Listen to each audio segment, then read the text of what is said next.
Let's review what we've done in the previous clip. This point in source control is tagged as 2.3. We created a simple component for a simple React application, and we made sure that we can use some modern JavaScript features like class properties and the async await syntax.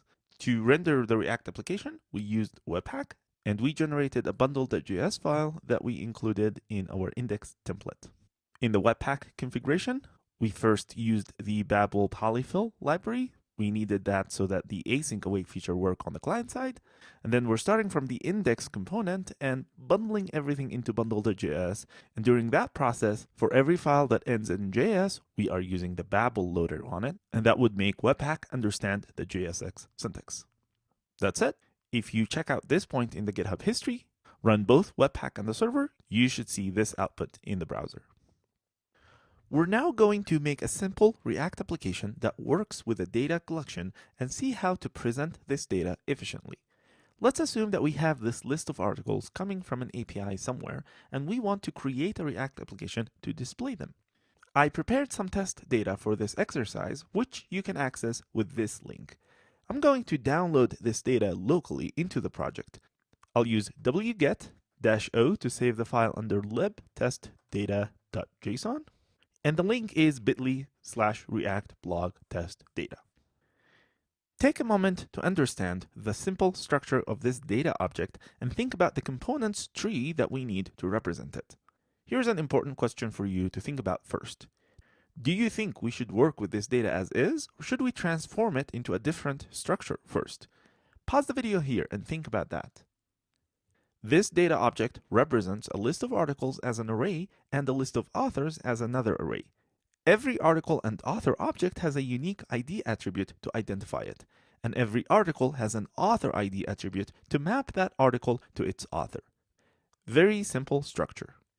I want you to understand an important point first. If you're receiving such structure from an API, that does not mean that your React application has to work with this data structure as is. You can always have a data transform layer between your API and your React application. But the question is, why would you do that? Well, depends on what you want to do in this app, how much data there is, and how much you want to optimize the app.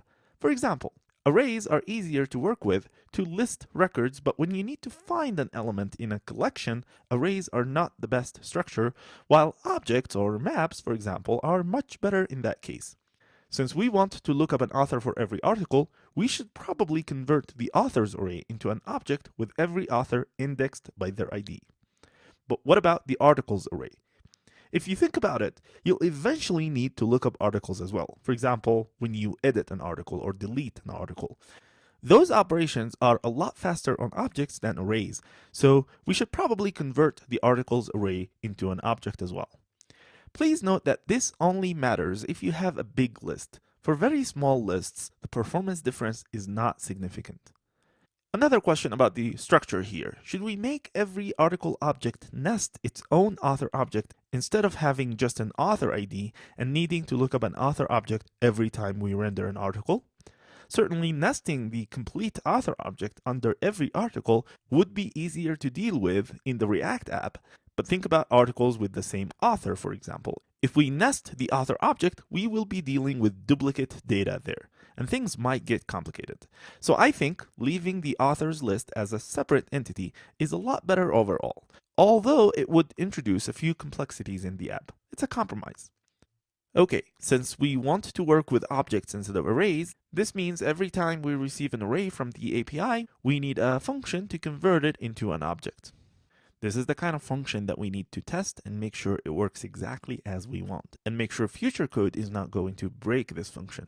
So in the next clip, we'll get a testing framework up and running in this application, and we'll create tests alongside this new function to make sure that it's going to work as we expect it.